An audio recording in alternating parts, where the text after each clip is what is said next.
Not yet. Very good afternoon, everyone. This is Dr. Sanket Charka from Sinhagad Institute's Savitribai Phule, Pune University. We are starting with the concept of legal aspect of business, in which we have started with the chapter of Companies Act 1956, the fourth chapter of lab. In my previous lecture, or in the earlier lecture, we have seen the concept or the meaning or the definition of Companies Act of 1956, wherein a company means incorporated under the Companies Act 1956 or any of the previous company law that was into existence. The definition or the exhaustive meaning of company, it is a consisting of a group of persons who have come together for a common purpose and who have incorporated themselves into a legal entity in the form of company for that purpose or for which they have contributed the money or money's worth. Then we have seen the salient features of company. In terms of salient features, which comprises of incorporated association, separate legal entity, limited liability, perpetual succession, separate property, transferability of shares, common seal, capacity to sue and being sued, and lastly, the separate management. So these are the various silent features with all the characteristics of company that can be into existence. Again, the repetition of silent features in a different format or a different diagram. Classification of companies. Yes, we have started with this point, wherein we have seen classification on the basis of incorporation, liability, members, control, and ownership. And again, it is further classified or this is subdivided in terms of public company, private company, producer, deemed public, limited, unlimited, section 25, holding, subsidiary, government, and foreign company. So these are the different types of companies which are into existence. Then distinction between a private limited company and a public limited company, wherein we have seen the points of differentiation on the basis of minimum paid up capital, minimum number of members, maximum number of members, transferability of shares, issue of prospectus, number of directors, consent of directors, qualification shares, commencement of business, share warrants, further issue of shares, and lastly, statutory meetings. Now, moving ahead. So types of companies. First thing, in what way the definition of public limited company is been given. A public limited company, which is not a company, which is not a private company, is called as a public limited company. So this is the consideration. This is the definition which has been provided in Act. So in order to understand what is a public limited company, you have to understand first what is a private limited company. So any private limited company, if any company which is not a private limited company, then that particular company can be called as a public limited company. So for this concern, we'll move towards the understanding of what is meant by a private limited company. Private limited company is a company which restricts the right of members to transfer the share. So here, what is the major first essential consideration or first essential condition that your shares are not freely transferable in case of a private limited company. So here in this case, if the shares of a particular business or a particular company, if you are owning for it, and if they are not freely transferable from one person to another person, you need to take the proper consent or assent of the directors or the board of directors or the chairman. Then here in this case, we can say that wherever there is a restriction with respect to transferability of shares, then that company can be called as a private limited company. Number of members, the minimum number of or the maximum number of members here requires are 50, but does not include employee members and ex-members. So here in this case, if at any stage, if the number of members in a particular company are 50, and if the number goes beyond 50, then the company gets converted into a public limited company. And if it is less than 50, then the company can remain to a position or to an extent of private limited company. So here, if you want to consider yourself as either public or either private, then you have to control on number of memberships. So control of number of members in this membership means if the number is quite 50 or either is 49 and 50 or below it, then you can say that your company is having a status of private limited company. But if in case it is getting increased, the number crosses 50 and 51 and so on, then here in this case, the company gets converted. You have to yourself get converted by applying to the register of companies in accordance, and accordingly you will be called as a public limited company. Prohibits an invitation to public to subscribe for any issue of shares or debentures. Now here for the issue of share or for issue of debentures, you cannot go to the general public and accordingly raise the money from the general public. Whereas in case of a public limited company is having a certain option or a certain freedom with respect to raising a certain sum of money from the general public also. So here, if you are a private limited company, then you do not have a certain freedom. There are certain restrictions or there are certain prohibitions for raising a certain sum of money from the general public. So subscription is not allowed. You cannot raise any amount of money either in form of shares or either in form of debentures. Shares is a particular consideration wherein it is an owned capital of a company, and debentures is the loaned. Whenever I mean to say shared, the spelling is OWNED, and whenever I mean to say debentures, it is loaned, LOANED. So share is a owned capital and debentures is a loaned capital. If anything is violated, then ceases to be a private limited company. So here in this case, if all the terms, conditions, and norms have been fulfilled, then the company will be called as a private limited company. And if any norms have been violated, if they are not been fulfilled or if they are not been complied with, then that particular company will be called as a public limited company or any other type of company, whichever is into existence. So here in this case, we have to identify the differentiation between a private limited company and a public limited company, and in what existence they can come into existence, or in what way they can come into picture. Now, what are the various privileges and exemptions of a private limited company? So, what are the various advantages or certain benefits or privileges that a privately limited company enjoys? Minimum number of members that is required is 2. So, as we have seen in the terms of distinction or differentiation, the minimum number of members that was required in case of privately limited company is only 2. But here, in case of a public limited company, you require maximum or minimum 7 members for starting a certain company. So only two persons can come together and start a business. Whereas if you want to start a public limited company, then at least 7 members or 7 people are required, and then only the public limited company can be started. May issue share capital of any kind with and without such voting right as it deems fit.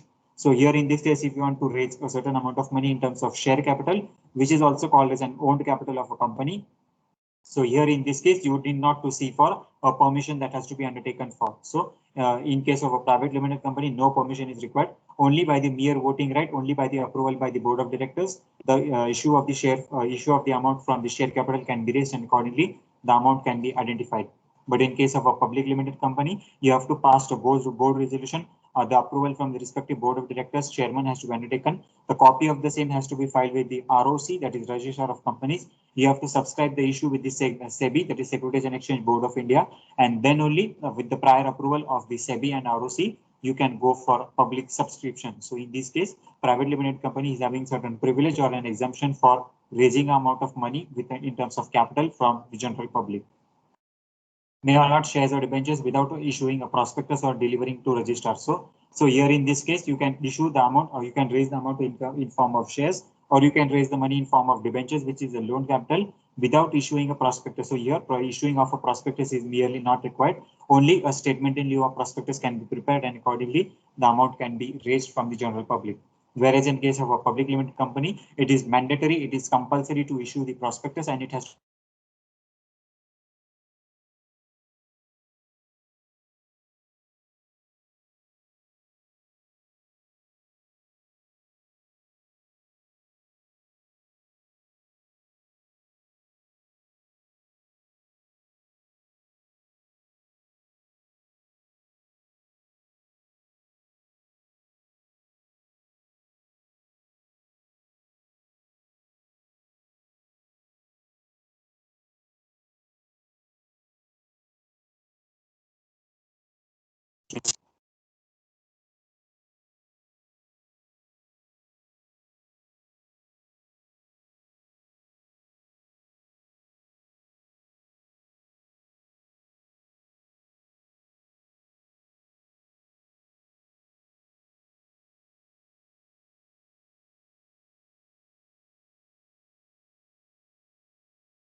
Hello. Yes, sir. So, Am I audible? Yes, sir. Yes, yes, sir. you are Now you audible now. now you are Now audible. you are audible. Hello. Yes, sir. Yes. Okay. Yes, sir, you are audible now. Ah. So where were we? May allot shares or debentures without issuing a prospectus or delivery to registrar. So with the filing of copy of prospectus with the registrar, you need not, it is not mandatory, it is not compulsory for a privately limited company to file a prospectus, but merely they can just prepare the statement in lieu of prospectus, and accordingly the copy can be filed with the registrar, and accordingly the shares or debentures can be issued. Whereas in case of a public limited company, preparing the prospectus is mandatory, getting the signed of all the board of directors and the chairman on the prospectus is also mandatory, and then filing with the ROC, filing with the SEBI, and proper approval from the SEBI has to be undertaken, and then only the issue of shares or debentures can be subscribed with respect to the government permissions. A special resolution is to issue the shares to non-members is not required in case of a private limited company. So if a particular person is a non-member to the organization, then now wherein you say, well, you must have heard a certain concept called as an sabasat or a member of a particular association or for a particular company. That is, if you go to a particular bank, if you go to a cooperative society, then what they specifically say you that you have to purchase the share of a respective bank, you have to purchase the share of a respective company, and then only you can become a member. So in case of this consideration, if you want to appoint a non-member for this consideration, a special resolution can be just passed, and accordingly by mere a special resolution, you can approve, you can continue with your respective business activities. But in case of a private limited company, a normal resolution can also be passed, and accordingly the company can start its business or the functioning, and the shares can be issued to non-members also. So this freedom is not available with public limited company. Now, with respect to the certificate that has been required. So as I've quoted earlier, there are two certificates every company has to look for it. Which are the two certificates? The first certificate is certificate of incorporation, and second is the certificate of commencement of business. Certificate of incorporation is in simple terms is the birth certificate of a particular company, and whenever company gets originated, whenever the company gets the approval and the legal authorization from the ROC, then accordingly you get a certain certificate which is called as a certificate of incorporation. But in case of a private limited company, only if you merely get a certificate of incorporation, then accordingly based on this certificate, you can start your business activities immediately. But this freedom is not available to a public limited company. A public limited company, they have to take a proper permission from ROC. They have to again apply with these signatories of the board of directors and the chairman, and accordingly they have to obtain the second certificate. And that particular second certificate, it's called certificate of commencement of business. So the private limited company has to undertake only one certificate, whereas public limited company has to undertake two certificates. So the private limited company can start the business immediately. That is after they receive the certificate of incorporation, and they don't have to wait for certificate of commencement of business. They can start the business immediately.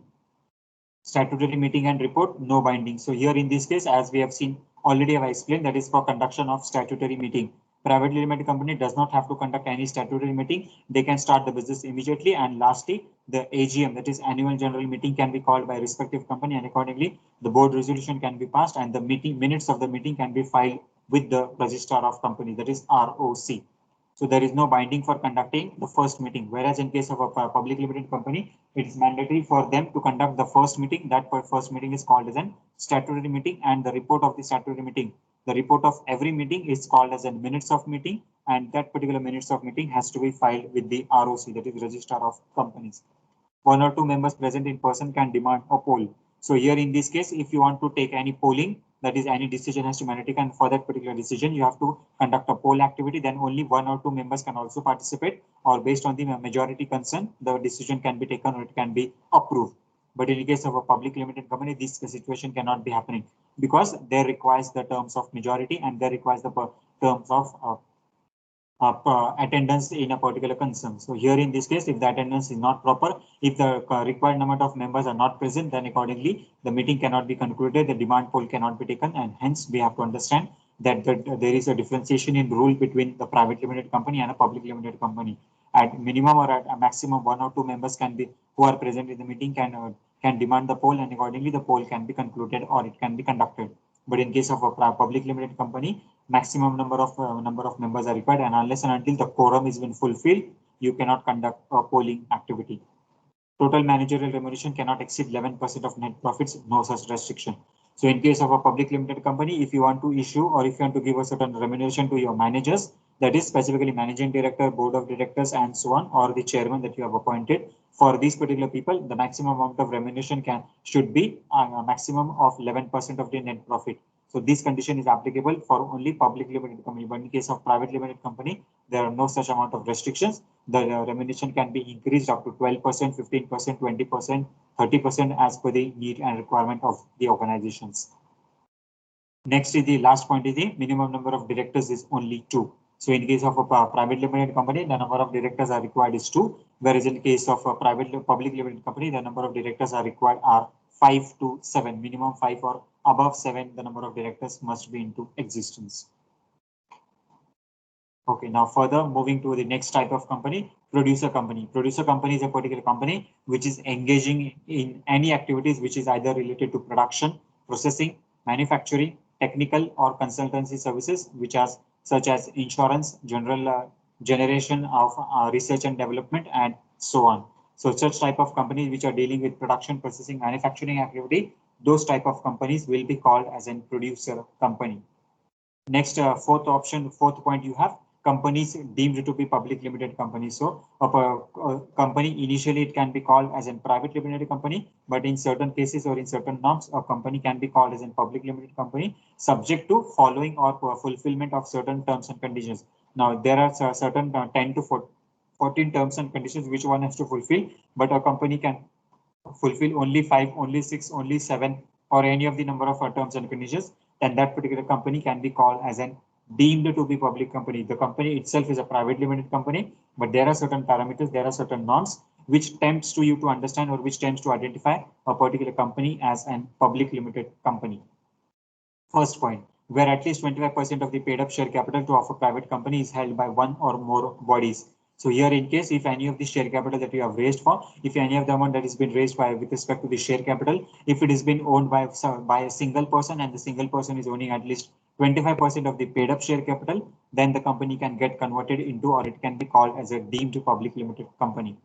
When annual turnover is not less than 25 crores in past 3 years. So in the past 3 years, if your annual turnover is less than 25 crores, then accordingly the company can get converted or it can be called as a public limited company.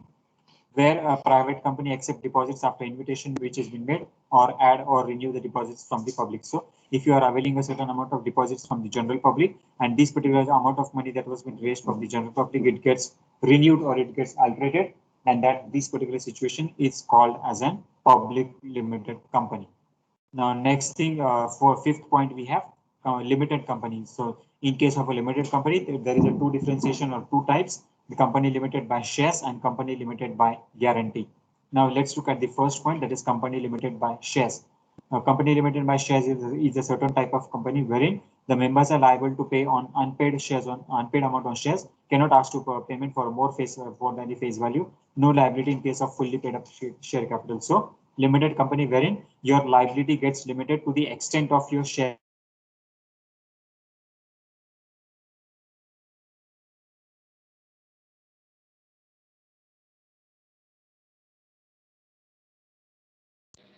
Sir, you are not audible.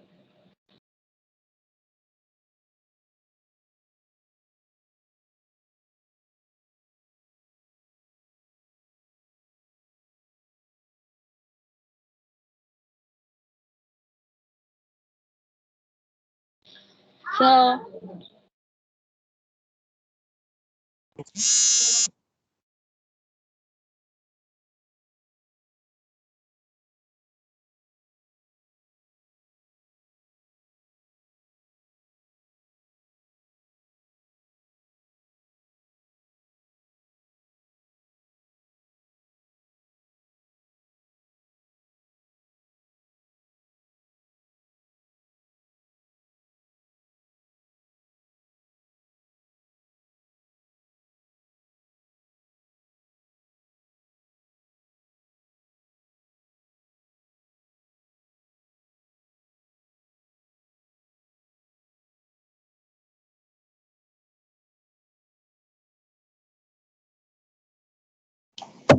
Hello. yes, sir. Yes, sir. Ah. You're audible. Now calling within the lectures can't, those people don't understand also. It creates disturbances. Limited company, company limited by shares and company limited by guarantee. Where were we?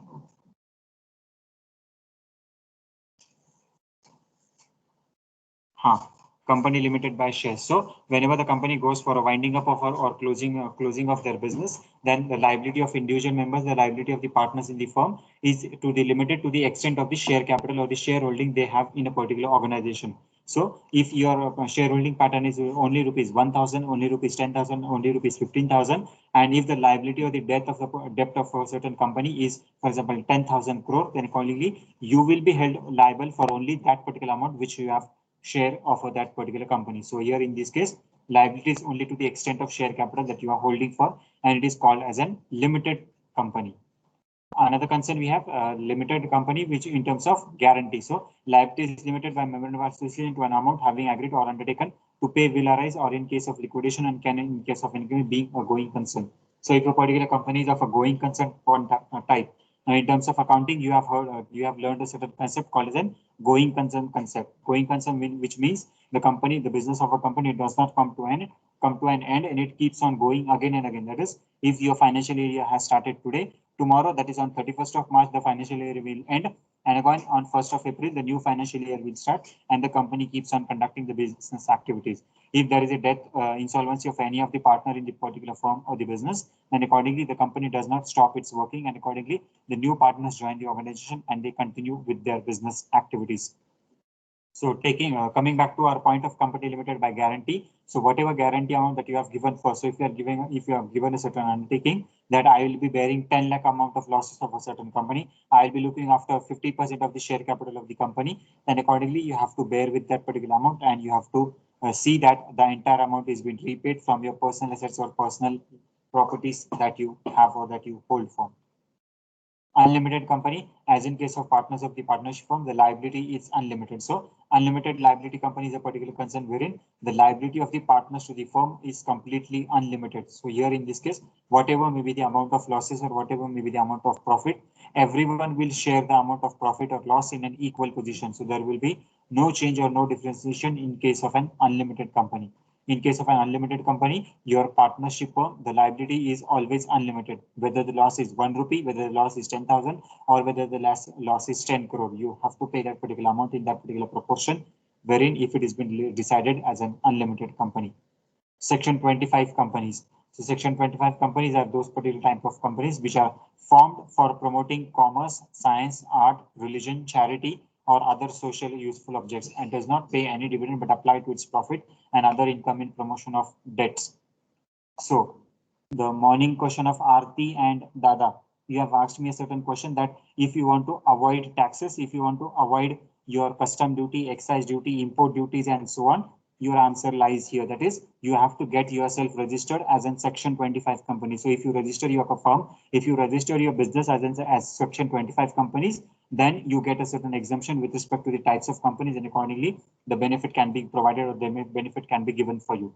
But what are the various different types of business activities? The different types of business activities are commerce, art, science, religion, charity, and so on. So you have to register under this particular umbrella, and then only you can get a certain benefits with respect to the taxation as a perspective. Here you have another concern, that is you do not have to pay any dividends to its members. So members are not expecting, or members, the dividend is not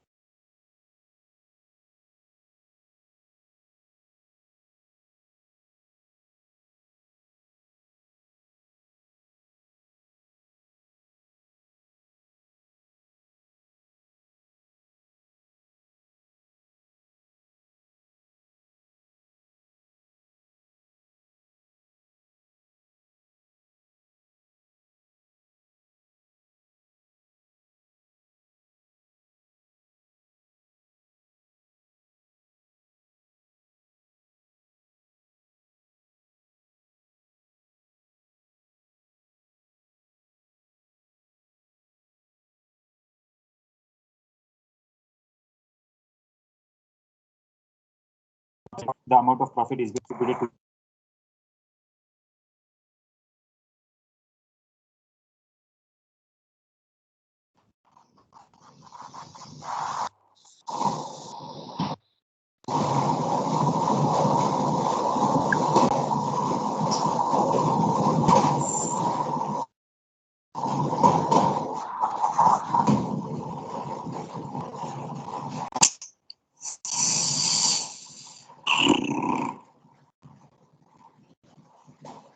परत connect व्हायला खूप वेळ लागतो मग.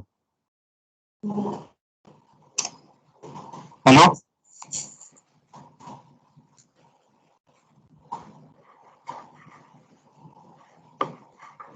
Hello. Yes, sir, you're audible. Yes, sir. Yes, sir. You're Oh, audible. sorry for the disturbances. People are calling and I am getting disturbed with this concern. Now, moving It's towards okay, sir. Section 25 company. So Section 25 company, wherein you have to, the company does not have to pay the dividends, and accordingly the profits of the firm that they have achieved or what they have attained, it remains with the firm itself. Got it, Aarti and Dada? I've answered your question of the morning.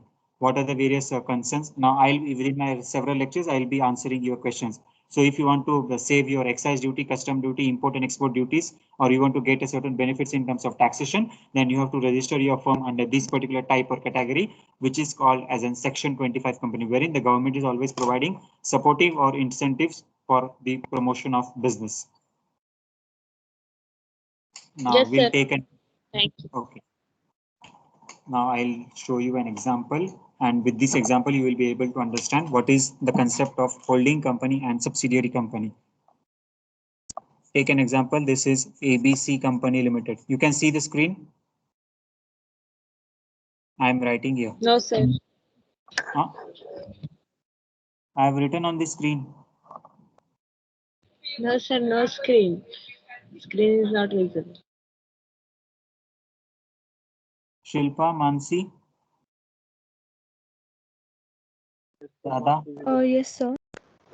Yes, sir. Your camera itself. It is visible for everyone. No, no, sir. It is not visible. Array. No, sir. Sir, it's The not whole visible. diagram, in the same fashion I am doing. You can see the hand moving. No. No, sir. No, sir. How is it possible? Yes, right now. Now it's Yes, visible, sir. sir. Yes, sir. Now, yes, sir. Now visible. Yes, yes. Yes, sir. Now it is visible. So this is example number 1, ABC Company Limited on the left hand side and XYZ Company Limited on the right hand side. So here we'll take an example we'll take an example to understand what is the concept of holding company and subsidiary company. ABC Company Limited having the share capital of 10 lakhs and XYZ Company having the share capital of 10 lakhs. Both the companies are running parallelly. They have the same point of business. Now, over a period of time, what they are doing, they are going to the general public and accordingly, they are raising the amount of money from the people or the respective members or the shareholders which are into existence. Now, the additional amount of requirement for this particular consideration is, for example, again, 10 lakhs into existence. When the amount of 10 lakhs is required, what happened? Both the companies go for the general consideration and accordingly they offer this requirement for the general public. Now, when this particular offer is been given to the general public, what happened? Over a period of time, you have to claim a certain sum of money from the people and accordingly you have to satisfy your requirement. When this requirement was been identified, it was been satisfied. What happened? They went to the public and the demand was been identified key. Who will purchase what amount of quantity of goods that has been required? Over a period of time, now out of these 10 lakh, what happened? The company has earlier issued only 10 lakhs of 2 lakhs of capital and 8 lakhs of capital was still yet to be brought for the consideration. Now, after the consideration, what happened? When this second lot of 10 lakhs was came into existence, there were different vendors or different purchasers who started to purchase the share of company. The first purchaser was Shilpa, the second purchaser was Dada, next is Aarti, and the another is Mansi. So these are the 4 people who are purchasing this amount of shares of these respective companies, and they are willing to purchase the shares. Shilpa purchased the share of rupees 1 lakh, Dada purchased the share of rupees 1 lakh, Mansi is purchasing the share of rupees 1 lakh, and Aarti is purchasing the shares of rupees 1 lakh. What is the total? 1, 2, 3, and 4. So 4 lakhs of shares have been purchased by the 4 people. And what is the remaining amount? The remaining amount is rupees 6 lakhs. Now here in this case, what happened? That XYZ Company Limited, the person from XYZ Company Limited, one of the board of directors, he comes forward and what he does? He purchases the share capital of entire 6 lakhs of amount. What is the consideration? Now, ABC Company Limited issuing a share capital of rupees 10 lakhs. From this consideration, from the general public, Shilpa, Dada, Mansi, and Akash, who Who is this? Arthi. They are purchasing the amount of share capital of rupees 1 lakh each, and everyone has purchased the amount of share capital of 1 lakh, and the total becomes 4 lakh. What is the amount due that is available? Still 6 lakhs, 6 lakhs valuation of share is still pending. The company, another company in the market, that is XYZ Company Limited, they come forward, and accordingly entire amount of 6 lakhs was been purchased by this company. Now here, what is the percentage? 4:6 or 2:3, whatever you want to take, or 1:3, whatever the percentage that you look for. Now here in this case, whose proportion is more? The proportion of company XYZ is more, or in the contribution of ABC Company Limited. After a point of time, now here in the initial stage, what the company has done, the company has identified a certain position wherein 2 lakhs of capital was only been issued, and accordingly still 8 lakhs of share was also available. This particular fashion, the red marker I am showing for you. So in case of this consideration, again the company is in need of a certain money, and again this 8 lakhs of capital was also been brought for subscription, that is for issue to the general public. Same, all the 4 people now, out of this, the company asked for the 4 people. The 4 people were not interested, and they said, okay, we don't want to purchase the amount of shares anymore, and we are not interested for purchasing. Another people that we have with us, that is Mr. Gopal, Mr. Soham, Mr. Kunal, and who is there? Next person. Someone else. Mr. Akash. So these 4 people are into existence, and they purchase the valuation of rupees 4 lakhs, right? So Gopal, Soham, Kunal, and Akash, they are purchasing the valuation of rupees 4 lakhs, and accordingly, what is the amount remaining? The amount remaining is again 4 lakhs of rupees. Out of 8 lakhs, 4 people have purchased the share valuation of rupees 4 lakhs, and 4 lakhs of amount is still remaining. Again, the situation keeps on changing, and again XYZ company comes forward and he purchases the share valuation of rupees 4 lakhs. So here in this case, or in this category, what is the total share capital of a particular company? The total capital is 20 10 lakhs. lakh. Now, total Yes, sir. capital 20. is 20. First 10, and then after The first capital is 10 lakhs. purchasing. 10 lakhs, so it becomes 20 lakhs. Out of this 20 lakhs, the amount of money available with the public. Who is the public? This is who is Shilpa Sneha, I don't know. S, D, M, and A, and G, S, K, A. So 4 plus 4 becomes 8. Remaining is 8 12. lakh. So 8 lakhs is been occupied by the general publics, and remaining amount of 6 plus 4, 10. That is 10 lakhs with the XYZ company and 2 lakhs initially with the company. So what is the distribution? Now distribution. 8 lakhs with the public, 2 lakh with the company, and 10 lakhs with the another person. Now here in this case, what you can see, the proportion is 8:2:10. So here in this case, what we have to identify, what is the percentage of shareholding of this particular capital? Now here, measure proportion. Now when we have to identify, or when we have to differentiate between a holding company and a subsidiary company, the slide I'm showing you of the description. In case of an holding company and in case of a subsidiary company, if a particular company, now specifically I am saying, if a particular company, now XYZ Company Limited, if a particular company is holding maximum amount of share capital which is above 50% of a certain company in some another company, if a particular company which is a registered firm, if they are holding 50% of the share, 50% or more of the share capital in some another company, then at this stage, the company which is holding the 50% of the share capital will be called as an holding company, and the company of whom the share capital is been held, that particular company will be called as an subsidiary company. So 50% amount of share capital of rupees 10 lakh, it is been held by XYZ Company Limited. So XYZ Company will be called as an holding company, and ABC Company Limited will be called as an subsidiary company. Clear? Got this example? Yes, sir. Everyone? Yes, sir. Yes, sir. Okay, fine. We'll move ahead with the next example. I'll rub away this slide.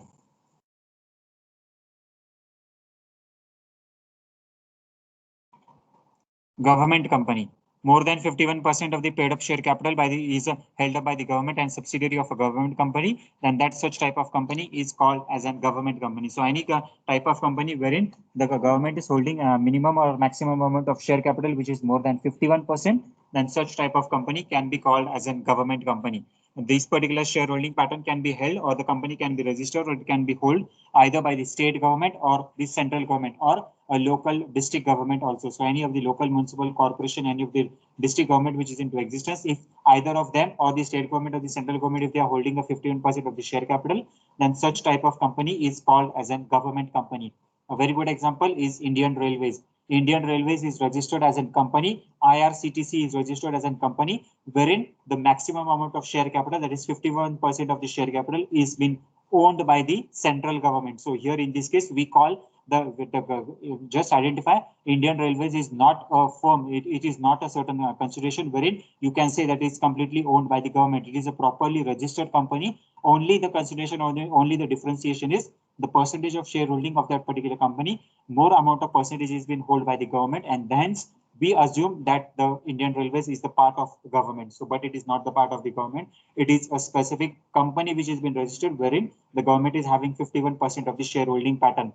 Now, have you heard of a certain term called as privatization of railways or privatization of airports? Yes, sir.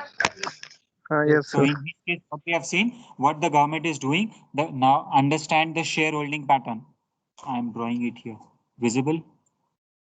Yeah, this is the dark marker. Now take an example of visible. Indian Railways or Airport Authority of India, AAI. You must have heard this term, Airport Authority of India or Indian Railways. Now what they are doing, they are having the bifurcation of their share capital. What is the bifurcation of share capital?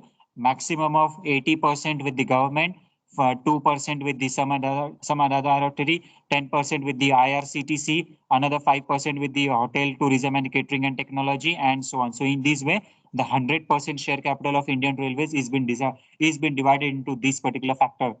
Now, what the government is saying that they have to just privatize one of the station, that is Bandra terminus or Mumbai CST Mumbai terminus or Delhi terminus or Ahmedabad terminus or such type of terminus, that is the railway stations will be privatized, and accordingly every company will be coming forward for development of those terminus. Now, one of the terminus is Varanasi terminus, wherein Adani Power or Adani Group has come forward, and accordingly they are trying to privatize or they wants to purchase this terminus. So entire platform or the entire railway station will be looked after that particular company. Ahmedabad terminus, it will be purchased by Reliance Industries. Calcutta terminus will be purchased by Tata Group, and so on. So in this way, the government is selling off respective their shareholding pattern. Now, when we say that the companies are holding this particular proportion, what actually they are doing? What actually government is doing, I'll explain you with this particular consideration. Now, the proportion of the government is 80%. Out of this 80%, how many number of railway stations in India do we have? Does anyone know? Number of railway stations in India. You must be aware with these statistics. No one knows. Okay, go and search out. For example, we take that we have 1 lakh or 50,000 of railway stations in India, totally registered, including all the railway stations of the local trains, district level, state level, the various terminus and various broad gauge, small gauge, and so on, or the terminus available for the locomotive, diesel vehicles, and transportation, or the what we say, mal vahatuk. I don't know I cannot remember the term. 7,349, sir. 7,349. 7349. Very good. Quick answer. I appreciate. So total number of railway stations in India, we have 7349. Out of this, what now? 7349 divided by 80%. So you have to divide this particular proportion. Now you have to now go back, check the balance sheet of Indian Railways, check what amount is available with the 80%. So for example, the budget of Indian Railways is 10 lakh crore. So 10 lakh, I'll draw the 10 lakh. This is valuation of 10 lakh and 10 lakh crore. This is the valuation. So iska 80%, what does it come? And again divided by 7349. So that is the costing, or that is the valuation of one railway station. Clear? how we have bifurcated that particular consideration. So out of that particular consideration, for example, the valuation of Ahmedabad terminus, the valuation of Varanasi terminus, the valuation of CST, that is Mumbai terminus, and so on. And the valuation is being purchased, that is valuation of Ahmedabad terminus is, for example, 1,000 crore. So what Adani Group or Reliance Industries will do, they will purchase this terminus, and accordingly, the percentage of shareholding will reduce to 1% or 2%. And what will be the revised percentage? Now the revised percentage of Indian Railways. Now here the Indian Railways we have, and the revised percentage of Indian Railways will become 79%, 78%, 76%, and so on, when the privatization of railways will start reducing. And this is the only case. आपको लगता होगा कि why people are agitating कि banks privatization नहीं होना चाहिए, railways privatization नहीं होना चाहिए, airports privatization नहीं होना चाहिए. This is the reason. The percentage of holding of the government is reducing day by day. But what the government is doing, the government is getting a fund, the government is getting the money in return. If now whenever you are saying that 2% is being acquired by Adani Group or 2% is taken by Reliance Industries, the government in return they are getting 1,000 crore or 10,000 crore. इतना सारा fund central government को मिलता है, and the government is transporting, or the government is relocating this particular fund for certain amount of requirement that has been into existence. Now, for example, everyone knows the government is providing subsidy for vaccination. Have you heard for it? Yes, sir. Yes, sir. What is the amount of vaccination that has been received? The cost of vaccine is 3,000 and it is available for the general public at only 250 rupees, right? Yes. Yes, sir. Yes. So what is the difference? The difference is 2,750 rupees. बराबर है? Yes, In sir. government hospital is also totally free, sir. For at certain cases, government has get totally free. Very good point. Now here in this case, what is the total cost? It is completely 3,000. Have you ever thought of कि ये पैसा government के पास से कहाँ से आएगा? From where the government will pay? Now, for example, Serum Institute of India or any of the company which is manufacturing this particular vaccine. The company has to manufacture a vaccine. Now, if you want to manufacture something, हमने आज के in terms of economics, now moving towards the point of economics, what do you require? You require factors of production, land, labor, capital, enterprise, resources. आपको material लगेगा, आपको chemicals लगेंगे, आपको employees है, उनका payment करना है. All the factors of production has to be taken into consideration. The payment to all these consideration has to be done. You have to make the payment to Serum Institute of India. Serum Institute of India is not a public trust or a certain, उन्होंने कोई आश्रम नहीं खोला या उन्होंने कोई charity नहीं खोला है कि वो free of cost सबको vaccine देंगे. They also have to incur a certain amount of cost. And what is that cost? The cost is 3,000. Government is purchasing this amount of vaccine and the government is providing free of cost vaccine to the general public. How will the government pay to the vaccination purpose or the vaccine manufacturing company?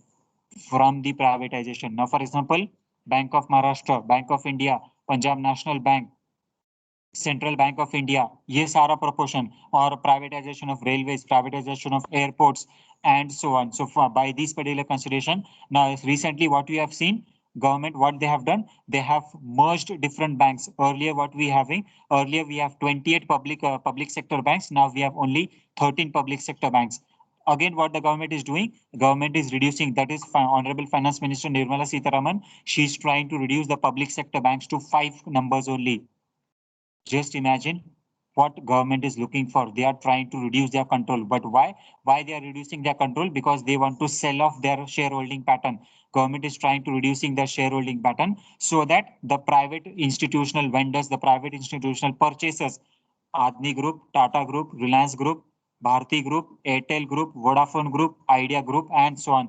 The big business partners or the big business ventures, they will purchase the shareholding pattern of these particular companies and they will in return provide the finance to the government. So government will get the finance from these particular sources.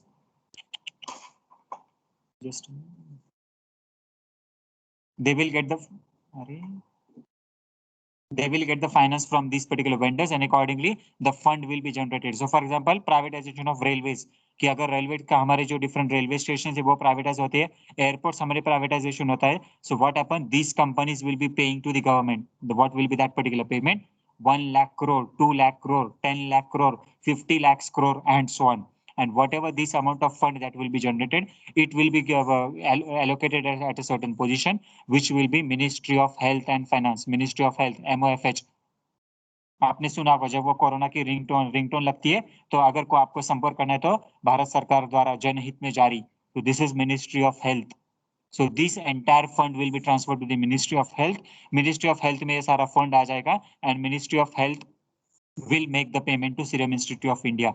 In this way, the fund keeps on circulating. In this way, the fund keeps on rotating from one account to another account. After a point of time, when the government will be in a profit-making situation, जब हमारा GDP बढ़ जाएगा, when the economy will be in a stable position, when everything will be normalized, then what government will do? The government will again purchase back. What the government is trying to do, the government will purchase back these particular railway stations from these particular people. And can you hear? Yes, Yes, sir. sir. And again, the government will purchase back all these particular railway stations or the airports or the whatever shareholding pattern that they have reduced. And again, the entire authority will be back with the government. So here what we were seeing, the privatization of railways. Earlier, the percentage shareholding of the government was 80%. Now it has come to 74% or 60%. But after 20 years, after 50 years, the government will purchase back all these particular authorities. And again, the percentage of shareholding of Indian Railways will be 80%. So in this way, the transaction is been undertaken and accordingly, the balance of the shareholding pattern is been matched.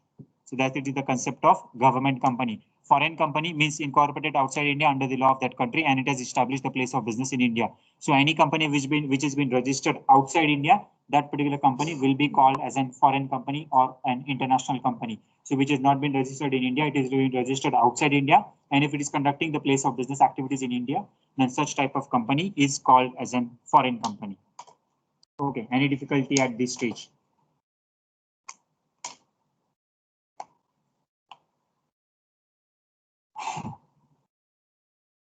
No, sir. Okay, chalo. No, sir. For today's lecture, thank you everyone for joining. Good day. Can someone copy the attendance Thank you, link? sir.